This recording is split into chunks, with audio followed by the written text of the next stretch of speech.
to carry out its responsibilities with both efficiency and effectiveness. The decisions we make as part of our structural reform process must be bold and resolute, aimed at unifying efforts, closing gaps, and addressing the shortcomings that have been identified. These decisions should foster greater harmony, coherence, and integration of the African Union, regional economic communities, regional mechanisms, and member states, ensuring the successful implementation of the Agenda 2063 of the African Union. Additionally, these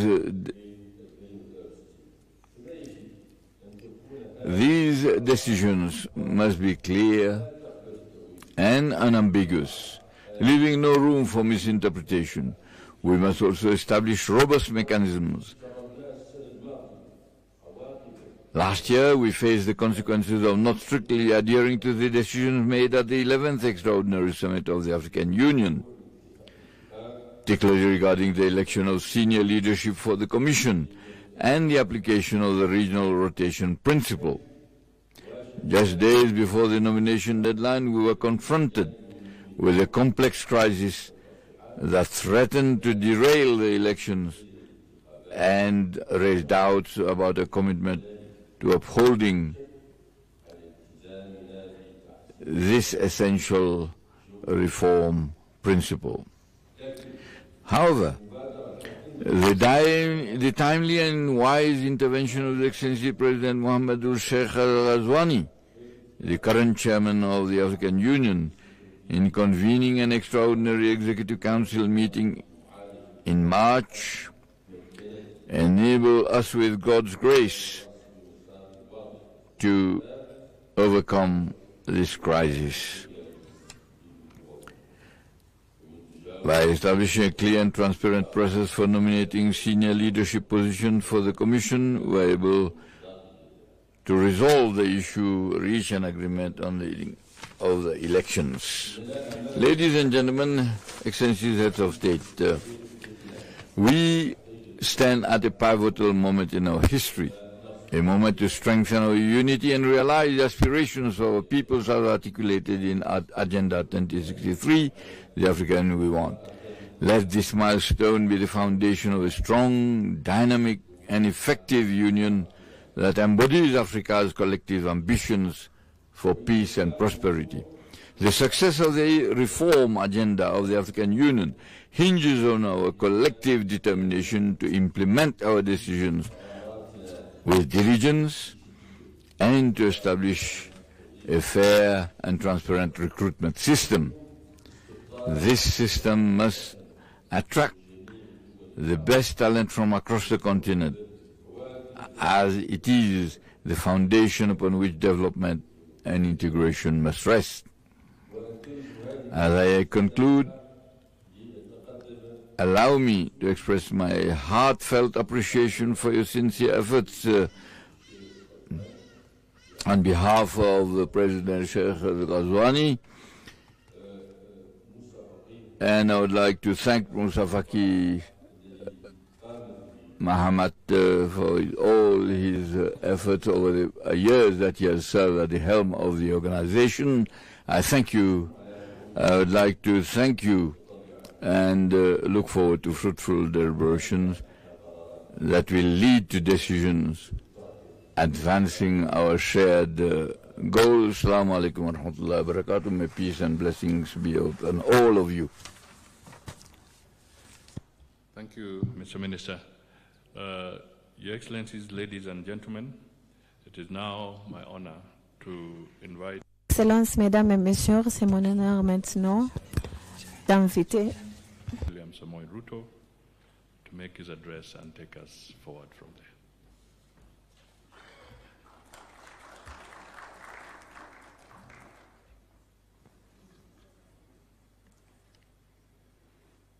Your Excellencies, Heads of State and Government, Your Excellency Musa Faki Mahamat, Africa Union Commission Chairperson, distinguished guests, ladies and gentlemen, on behalf ono and people of Kenya, I extend a very warm welcome to you all. And it is my profound honor that Your Excellencies have graciously accepted my invitation to participate in this extended Bureau retreat on Africa Union institutional reforms. Your presence here reaffirms the unity of purpose that binds us together as we chart the course for Africa's future. I have convened this retreat as the champion of the Africa Union institutional reforms following the assignment Your Excellencies gave me during the 37th Assembly of Heads of State and Government in Addis last year. This retreat is an opportunity to pause, reflect, and refocus our collective energies towards an African Union that is robust, efficient, and most importantly, fit for purpose. As Your Excellencies will recall, I was tasked with the role of re-energizing the reform process by ensuring the outstanding reform priorities are concluded as soon as is practicable. These reform priorities include the restructuring of the remaining Africa Union organs, institutions, and offices, as well as the study on the division of labor between the Africa Union, regional economic blocs, and states. I was also tasked with reporting on the progress of reform implementation during the forthcoming ordinary session of the Assembly in February next month. Today, we stand at a crossroads, a juncture marked by complex geopolitical developments, economic challenges, and an unprecedented social transformation. Yet within these challenges lie unparalleled opportunities that have the possibility to unlock the full potential of our continent through initiatives such as the Africa Continental Free Trade Area and other continental interventions. Our task here is to harness these opportunities, galvanize political will, and renew our collective commitment to a prosperous Africa. Your Excellencies, the Africa Union is built upon the noble foundation of liberation. Liberation from colonialism and apartheid, from oppression, and from dependency. The transformation from the Organization of African Unity to the Africa Union was not a departure from this mission. Rather, it was an evolution, a shift towards addressing contemporary challenges and seizing new opportunities.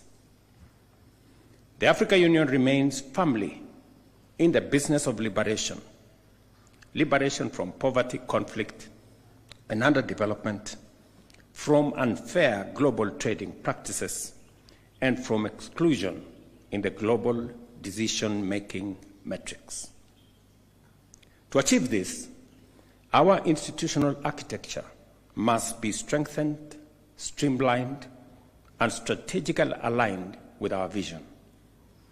Since my appointment as champion of AU institutional reforms, I have engaged extensively and strategically with key Africa Union stakeholders to advance the reform agenda. These engagements include meeting with the Africa Union Commission leadership, led by the Chair, His Excellency Musa Faki Mahamat, whose insights and ideas have formed an immense part of my presentation. The Africa Union Institutional Reforms Unit Secretariat, led by Professor Pierre Mukoko, and in a retreat that I convened in Naivasha, Kenya, on reforms that brought several actors together. Additionally, I have held consultative meetings with the Permanent Representatives Committee in Addis Ababa, the leadership of the Pan-African Parliament, led by Chief Fortune Charumbira, as well as Dr. Donald Kaberuka, the AU representative for financing the Union, here in Nairobi. I wish to thank my dear brother, His Excellency Paul Kagame, President of the Republic of Rwanda, for the outstanding work he did as the pioneer champion of the AU institutional reforms. I commend him for his dedication and achievements in advancing the reform agenda of our organization. Excellencies, the road ahead demands bold leadership and unwavering commitment. Given that the implementation of the reform priorities is a political process, it is my view that execution should continue to be guided at the level of heads of state and government. I shall therefore be proposing to recommend to the Assembly, of course with your concurrence, the formation of a committee of heads of state and government of the Africa Union on AU reform to oversee this process. This will ensure sustained momentum, strategic oversight, and collective ownership of the reform process. I invite this August gathering to provide guidance on the appropriate formula for representation in the committee. To give focused attention to AU reform momentum, I'm also requesting that we consider the possibility of convening an extraordinary summit of heads of state and government later this year. Ladies and gentlemen, to realize the objective of the Africa we want as outlined in Agenda 2063, we must reinvigorate our political resolve to embrace into a robust institution capable of securing a progressive and united Africa. A prosperous, integrated, and globally competitive Africa is within our reach, but only if we act with urgency, unity, and single-minded resolve. Your Excellencies, the continent is facing unprecedented challenges regarding peace and security. Conflict continues to rob Africa of its potential, costing the continent an estimated $18 billion annually and displacing millions of people. Africa today is home to 35 million internally displaced persons, 8.9 million refugees, 1.1 million asylum seekers, and 1 million stateless people. Between April and June 2024 alone, a total of 1,000 terrorism incidents were recorded across Africa, resulting in 4,818 deaths. This is an existential moment for our continent. The Africa Union security architecture, in its current configuration, is incapable of addressing these complex dynamics and challenges, and there is an urgent need for immediate revitalization of the peace and security architecture. The African Union's presence in regional hotspots remains weak, fragmented, and under-resourced. The African Union's network of special envoys and high representatives is underutilized and urgently needs refreshing in certain cases. As peace is the key precondition for development, it follows, Excellencies, that our continent's developmental goals are being hindered by these destabilizing forces. Strengthening the performance and effectiveness of Africa Union peace support operation is a strategic imperative given the volatile, complex, and interconnected nature of threats to collective peace and security. The fight against terrorism on our continent remains fragmented, reactive, poorly resourced, and uncoordinated. Developing, therefore, a comprehensive plan of action for countering terrorism in Africa, as foreseen by the 2022 Malabo Declaration cannot wait any longer. I urge you, my esteemed colleagues, to reflect deeply on how we can further fortify our peace and security architecture. One pertinent proposal is to convene a high-level panel of Africans or professionals, perhaps 3 experts, to conduct a comprehensive review of our AU peace and security framework. This panel would also assess the feasibility of implementing the UN Security Council Resolution 2719, which offers a viable pathway for financing AU-led, UN-mandated peace support operations through assessed contributions.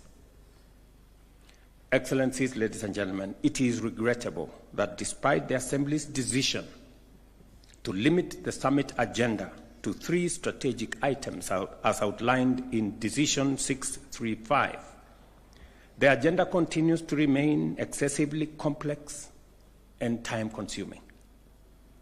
This complexity continues to hamper the efficiency and effectiveness of our deliberations at the summit. To streamline the Assembly's proceedings, I will be recommending for your consideration a revised format that includes a high-level opening session followed by a dedicated session for national statements by heads of state and government focused exclusively on the 3 agenda items. Each one of us will be allocated between 7 and 10 minutes to address any of the items, ensuring precision and focus. At the close of the Assembly session, the Chairperson of the Union and Chairperson of the Commission will issue a communique that encapsulates the deliberations and outcomes of the summit. In addition, I shall propose that the AU Commission be mandated to publish the Assembly and Executive Council decisions within 7 days of the summit's conclusion, ensuring transparency and prompt dissemination of resolutions. Excellencies, dear colleagues, Africa possesses the possibility and the capabilities and resources to finance herself sustainably and adequately. The revitalization of the Africa Union Peace Fund has been a commendable step forward, but we must consolidate these gains and set even more ambitious financing targets. A higher endowment for the Peace Fund is essential. In achieving this, domestic resource mobilization and strategic partnerships will play a pivotal role, all the while upholding the fundamental principles of African ownership and African leadership. Since 2020, the Africa Union budget has remained stagnant despite the increasing scope of our mandates and the creation of new institutions. Our ambitions must be matched by a predictable, sustainable, and accountable financial framework. I therefore propose for your consideration again the convening of an extraordinary session of Executive Council with the participation of Ministers of Finance to explore the present and present to the Assembly viable options for achieving the Johannesburg financing target within the next 5 years. Additionally, I recommend that the Assembly mandate the Africa Union High Representative on Financing the Union, Dr. Donald Kaberuka, to develop a concept note and a comprehensive report on practical options to achieve these targets. And I'm happy that Dr. Kaberuka is in our midst. Distinguished colleagues, the operationalization of the Court of Justice of the Africa Union remains a critical priority that must be pursued with renewed vigor. This judicial body is essential in providing a legal mechanism for the resolution of disputes between African states, as well as between the Africa Union and its various entities. Additionally, the court will serve as a court of appeal of decisions of the African Union Administrative Tribunal, thereby enhancing the credibility and efficacy of our continental legal framework. Although the protocol of the Court of Justice of the African Union came into force in July 2009, its implementation was deferred to facilitate the merger with the African Court on Human and People's Rights and to expand its mandate to include an international crimes chamber. It is now imperative that we move forward decisively in operationalizing this vital institution, and I will be presenting a resolution to the Assembly for the immediate appointment of judges to this court. In addition, the revitalization of the Pan-African Parliament is a matter that demands our collective focus and commitment. During a recent consultative meeting in Nairobi with the leadership of the Pan-African Parliament, we reaffirmed the need for a high-level advocacy to secure the ratification of the Malabo Protocol by an additional 13 members, thereby reaching the required threshold of 28 ratifications. As of now, only 15 countries have ratified the protocol, which seeks to empower the Pan-African Parliament with permanent membership and legislative authority to formulate model laws that will shape the governance of our continent.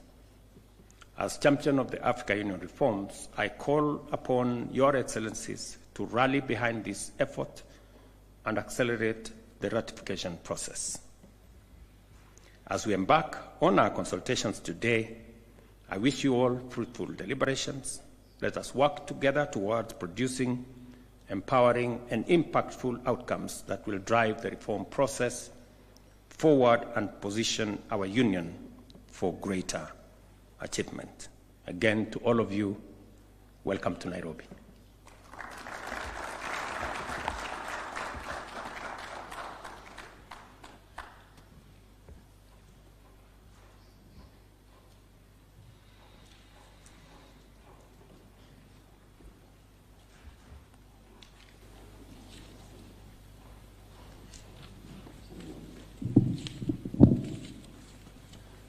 Your Excellency, with your permission, I will now call upon the heads of state to make their statements.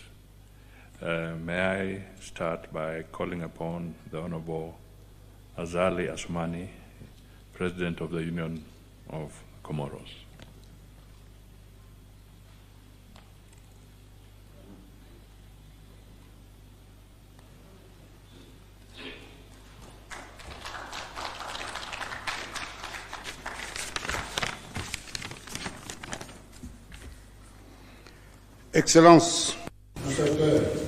Excellency, dear brothers, Dr. William Ruto, Dr. Abaka Iyame, Excellency brothers, the Chair of the African Commission, Mr. Moussa Faki, dear brother, Head of State and Head of Government, Ministers, Honorable Assistants, Assalamu alaikum. Allow me, first of all, to disseminate my sincere thanks to our brother, Dr. William Ruto, President of the Republic of Kenya, and also to his government and of the African, and also for the warm welcome that has been given to us by his people any time that we are coming in Kenya, especially this beautiful capital of Nairobi.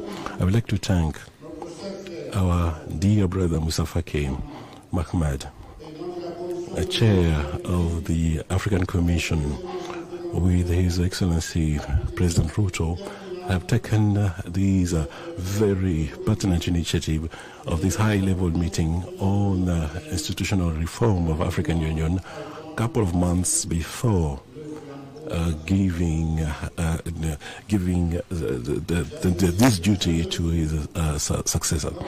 I would like to thank also sincerely our brother Paul Kagame, President of Republic of Rwanda, who led with in a very efficient manner the process that the reform process of the African Union. I would like also to thank the initiative and these high-level retreat focusing on institutional reforms as well as structure of the African Union.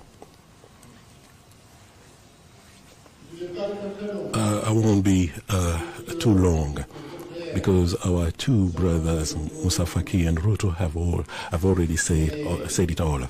However, I would like to highlight some changes that are ongoing, some that were also been organized and some didn't.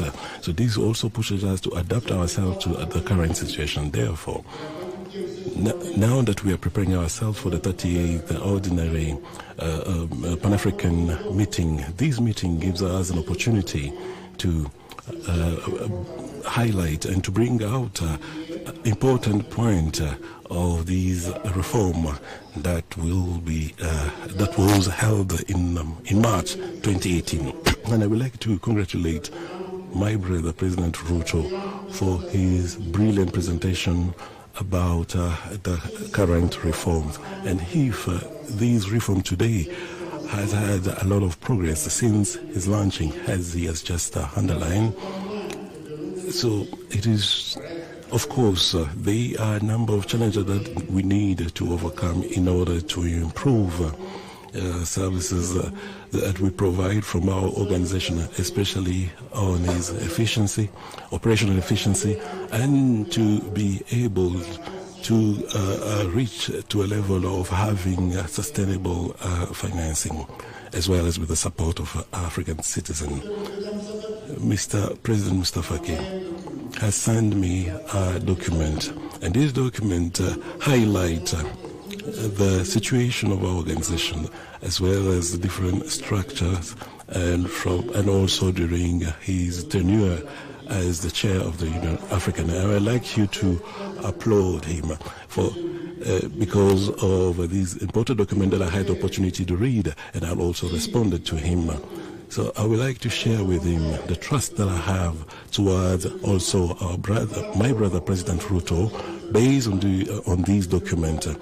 And I think, as you have said, it is the right time to establish a committee that will help us to reflect, as also will suggest or brings us or give us solution in order to overcome our challenge, which is the Agenda 2063 of the African Union. On top of these challenges, we also have the current conflict that are rising in Africa, on the African continent, as well as across the world.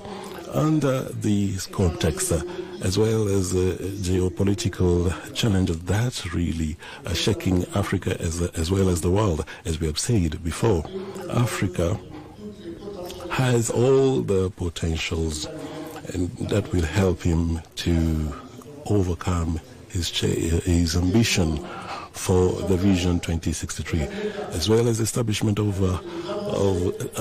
CFTA and all the progress that has been highlighted based on these projects. And I believe that we'll continue.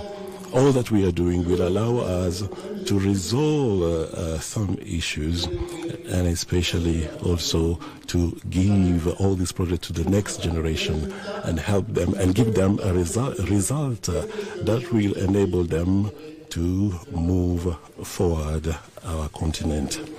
And allow me to also mention a number of things that are really shaking Africa. I think it's a very good lesson that has given to us. We need to move forward in order to find solution to those challenges that we are facing today. So up to us in our organization to make sure that our organization may be getting at the high level, at the international level. And I would like to thank Mr. Ahmed for the effort that you have done. And I look forward for much better progress in the future. Thank you, Mr. President. Thank you, Your Excellency. It is now my honor to invite His Excellency Omaro Sissoko Embalo, President of the Republic of Guinea-Bissau.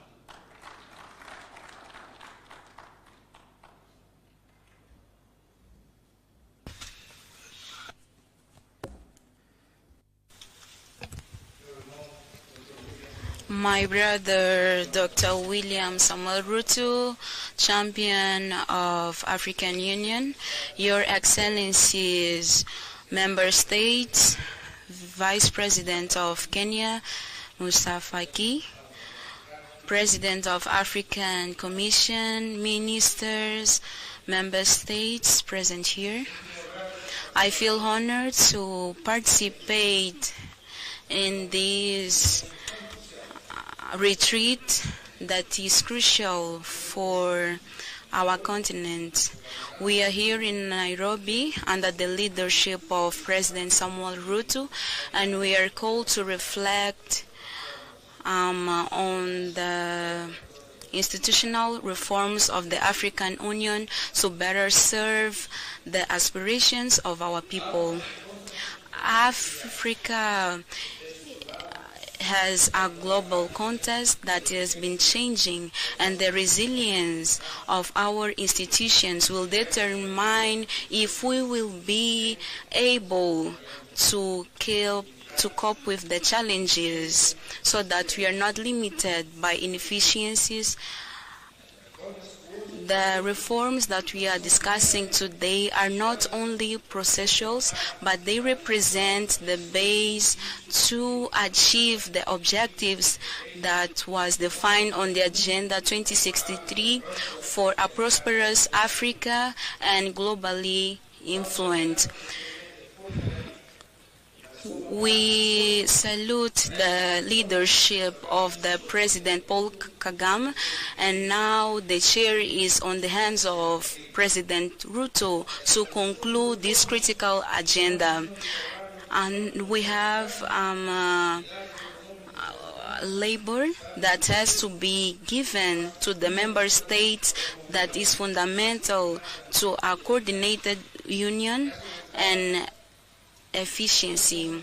We need to rationalize the responsibilities, including political issues, peace, security, trade, and we are able to guarantee that African Union can work as an unified institution for results. Besides that, the restoration of the African Union is fundamental to increase the accountability from the 57 entities. For the reforms, we were able to make significant progress, but we need to continue with our work so that we can report on February 27. Financial budget is essential for our activities. The decision number 65 of Kigali that introduced a tax of 0.5 to finance African Union activities was a critical step. However, we still have challenges in implementation, and I call all member states to honor their commitments. The revitalization of the peace within African Union, as well as the Act 27 of the United Nations. We need to cooperate for peace and security in Africa. We need to consider these wins, mobilizing internal resources, mobilizing partnerships, and also creating a committee we have a committee that was created by the President William Ruto for accountability. This platform will bring the work together that is done within the member states for the reforms that address the needs of our population.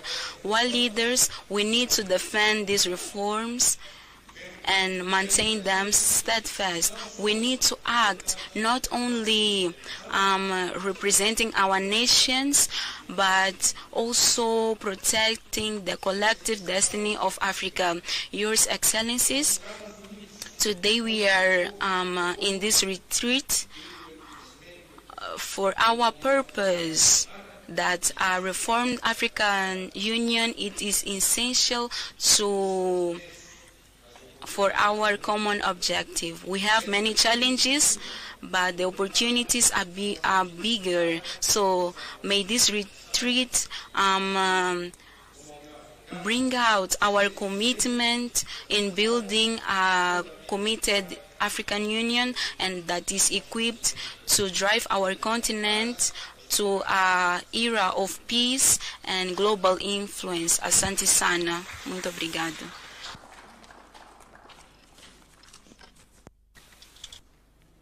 Thank you, Your Excellency. It is now my honor to invite His Excellency Taye Selassie, President of the Federal Democratic Republic of Ethiopia.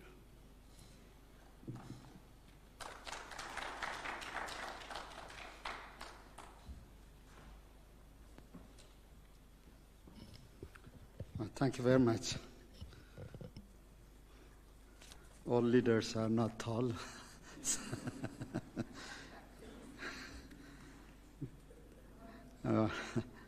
Your Excellency William Samoei Ruto, President of the Republic of Kenya and champion of the Africa Union institutional reforms, Excellencies, Heads of State and Government, Your Excellency Musa Faki Mohammed, Chairperson of the African Union Commission, distinguished ministers and delegates, and ladies and gentlemen. Allow me to express my sincere gratitude to the people and government of the Republic of Kenya for the warm and gracious hospitality extended to me and my delegation. And I would also like to extend a warm greetings from your friend, Prime Minister Abiy Ahmed, who couldn't be with us today due to an annual party congress that's taking place in Addis. I would also like to commend President Ruto for his exemplary leadership and steadfast commitment to advancing our collective goals, as well as for providing comprehensive update on the progress of the African Union institutional reform. We acknowledge with appreciation the invaluable contribution of the former champion of this reform, His Excellency President Paul Kagame, for laying a robust foundation upon which we can pursue our objective in building a strong institution. Excellencies, as we reflect on our reform journey, it is important to acknowledge the significant efforts we have made, particularly in structuring key African Union institutions. We have streamlined our summits, reformed our commissions, and rationalized the work of our key organs. Furthermore, streamlining our working methods is crucial for enhancing efficiency. Our commitment to ownership and accountability is evident in initiatives like the F-15 Finance Ministers Committee, the Revitalized Peace Fund exceeding, as mentioned earlier, $400 million demonstrates our collective resolve as well. Excellencies, while acknowledging the strides that we have made, we recognize that significant challenges remain in fully realizing the African Union's potentials. I wish, along this line, to emphasize on the following 5 key points.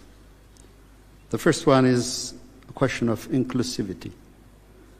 This retreat provides a crucial framework for building consensus and engaging in meaningful discussion on the priorities of key reforms. While this platform undoubtedly provides significant impetus for AU reform, it will serve, Mr. President, as a foundation for a more robust and inclusive engagement with all member states, ensuring that their valuable contributions are effectively incorporated into the reform process. Second, probably a question that is pretty much dear to us is question of financial sovereignty. The new global geopolitical and economic landscape and the weakening of multilateralism underscores the urgent necessity of the African Union reform agenda. Self-sufficiency, not merely in innovative financing mechanisms, but also in cultivating an enabling environment across diverse sectors is imperative. Excellencies, recommitment is insufficient. We must treat this reform as a matter of the survival of this very institution. On a personal note, the recent inauguration of Ethiopia's restored national palace, standing in front of the African Hall, serves as a touching reminder of the immense time, dedication, and visionary thinking invested by our forefathers in establishing the African Union, the first continental organization. Jomo Kenyatta, Kwame Nkrumah, Haile Selassie, Secretary Gamal Abdel Nasser, and many more. Endeavor was a Herculean task, and our reform agenda, if not more demanding, is certainly no less daunting. Our union can stand on its feet only if we can meet the goals we set to cover 75% of our program budget and 25% of peace support mission. In this connection, we have to advance creative financing, including by encouraging private investment from our continent. Third, prioritizing and streamlining the EU agendas. If we want to ensure a laser-focused sight on critical reform areas, maximize impact, and effectively allocate resources, prioritizing and streamlining the EU's agenda is of a paramount importance. It is also equally important to make sure we pursue a comprehensive study on the division of labor among the EU regional economic communities and member states must remain a priority. Fourthly, fostering a culture of strong dialogue. Regular approach will also facilitate the effective support of my brother, President Ruto, in championing the Africa Union reform agenda. Moreover, we need to further foster a strong political will for the successful implementation of this reform agenda. Fifth, enhancing the coherence and synergy of AU initiative on the global stage. While we have successfully articulated our collective interest on the global stage, challenges remain in ensuring that our various initiatives are effectively coordinated and mutually reinforcing. We must strive for greater coherence and synergy to maximize our impact on global issues. At this particular moment, I would like to welcome the progress made in securing predictable and sustainable financing for AU-led peace support operation through UN-assessed contribution through the adoption of United Nations Security Council Resolution 2719/2023. One of the critical shortcomings in considering this partnership is the fact that the AU doesn't have a dedicated peace support operation directorate. as we have at the United Nations. Therefore, it is critically urgent and important that we have to put in place a structure that reflects the UN Security Council resolution, particularly the peace support operation. In conclusion, a robust and concerted effort from all stakeholders to achieve tangible outcomes through the effective implementation of the reform agenda is imperative. The success of this endeavor hinges upon our collective political will.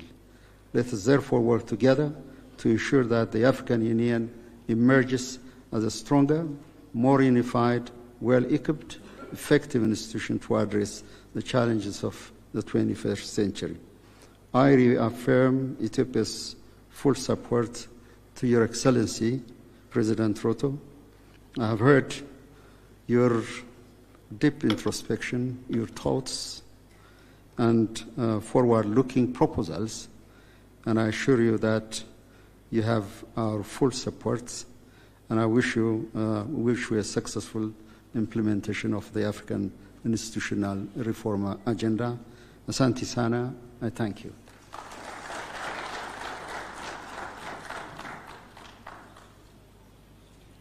Thank you, Your Excellency. Now, ladies and gentlemen, let me invite His Excellency John Mahama, President of the Republic of Ghana.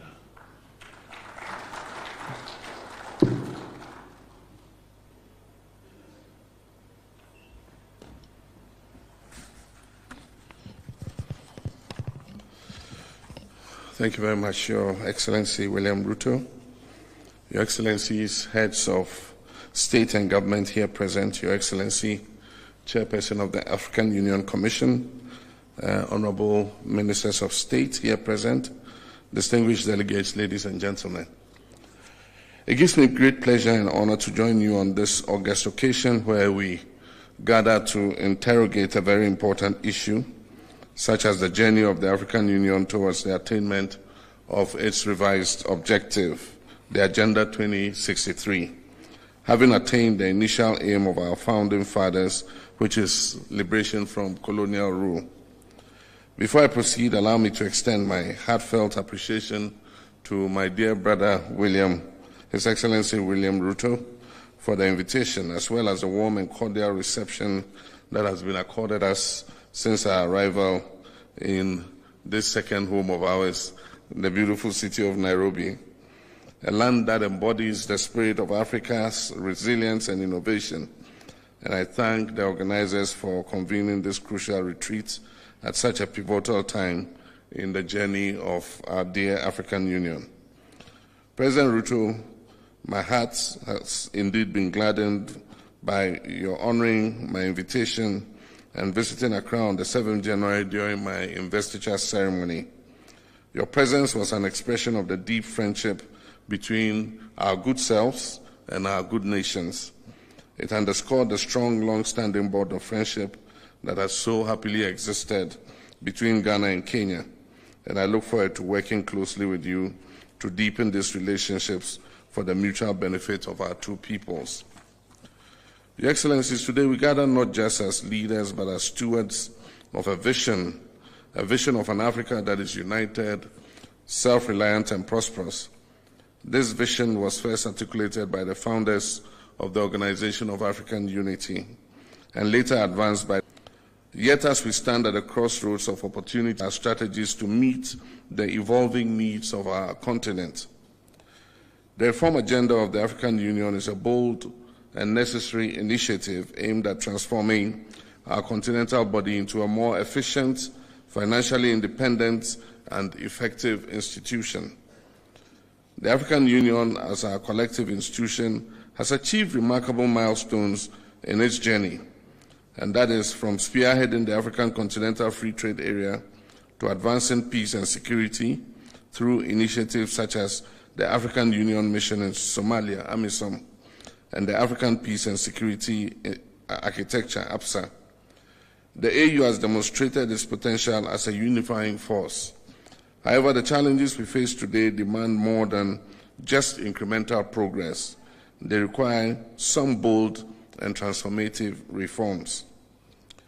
Our continent faces a unique set of challenges: youth unemployment, food insecurity, climate change, governance deficits, and conflicts in many regions. At the same time, we're witnessing global shifts that necessitate a reimagining of Africa's place in the world. The African Union must evolve to become more agile, efficient, and impactful in addressing these new challenges. The AU must streamline its decision-making processes to ensure that they are timely and results-oriented.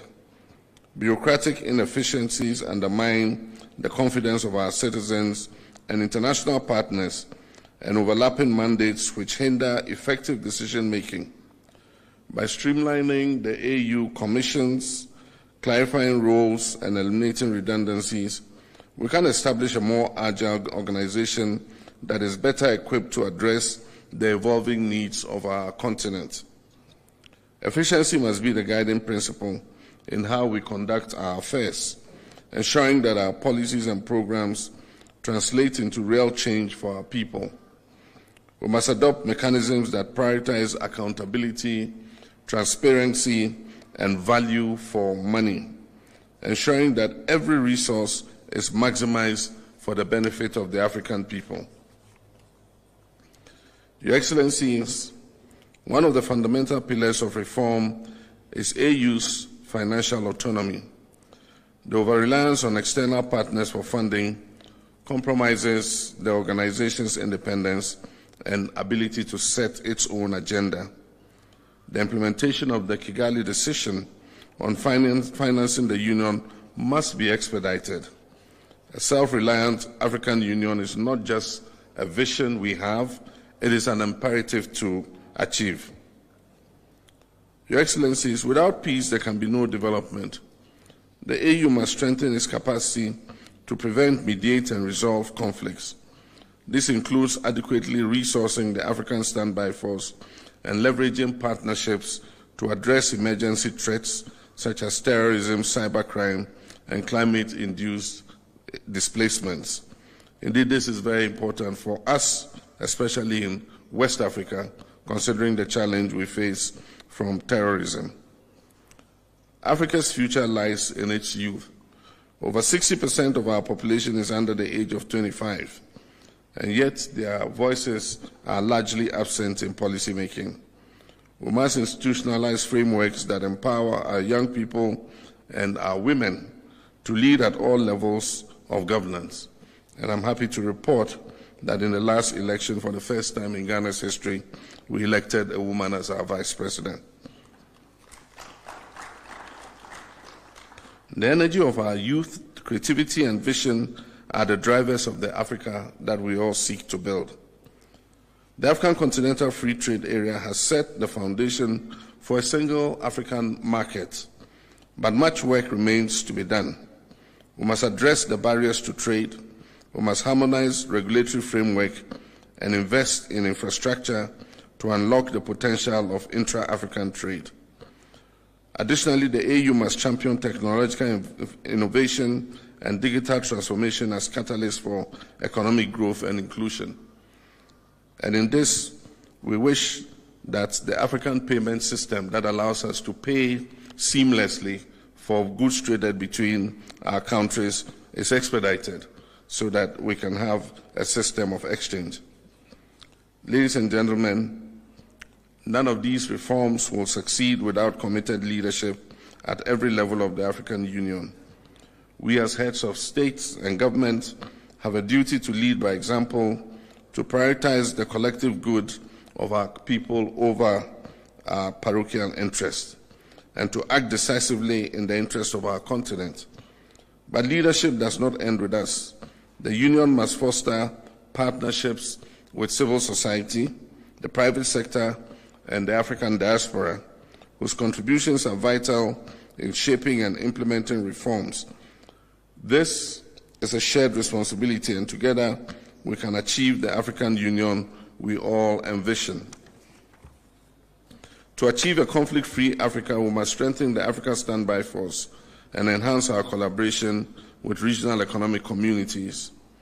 A well-coordinated and responsive security mechanism will allow us to address conflicts swiftly without over-reliance on external actors. Additionally, good governance, respect for human rights, and the consolidation of democracy must remain at the heart of our efforts to maintain stability and peace across our dear continent. The winds of change are blowing across the African continent, and the world is watching. Let us rise to the occasion not just as participants in history, but as architects of a brighter future. Together we can and will shape a stronger, more resilient, and more united Africa. This retreat presents an opportunity for candid dialogue and bold action. Let us approach our discussions with open minds and a shared commitment to progress. The reforms we champion here are not merely procedural. They are about the future of our people, the realization of Agenda 2063, and Africa's rightful place on the global stage. Let us leave here united in our resolve to build an African Union that truly reflects the aspiration of the African people, a union that is capable of meeting the challenges of today and the opportunities of tomorrow. In closing, I wish to reiterate Ghana's strong commitment to strengthening ties with Kenya and all other African nations in the spirit of Pan-Africanism and mutual progress. The long-standing board of cooperation between Ghana and Kenya continues to flourish, and I'm confident that our collaboration will yield even greater benefits for our two peoples. Together we can build an Africa that is resilient, prosperous, and united in its pursuit of sustainable development and lasting peace. Your Excellencies, ladies and gentlemen, I thank you all for your attention, and I look forward to a fruitful deliberation. Asante sana.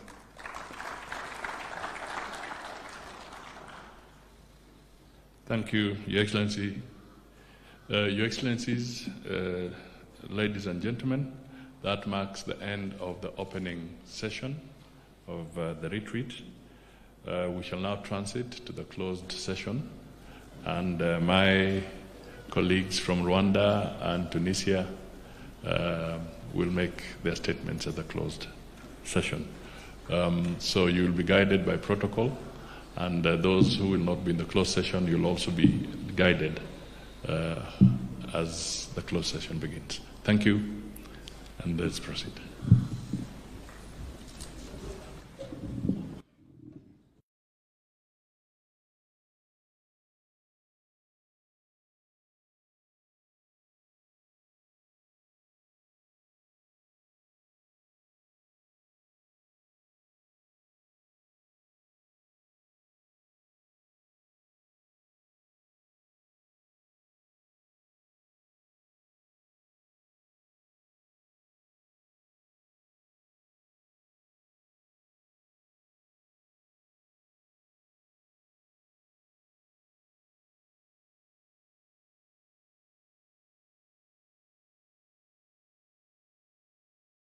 Sky High Mascara. Now boarding, limitless length and volume.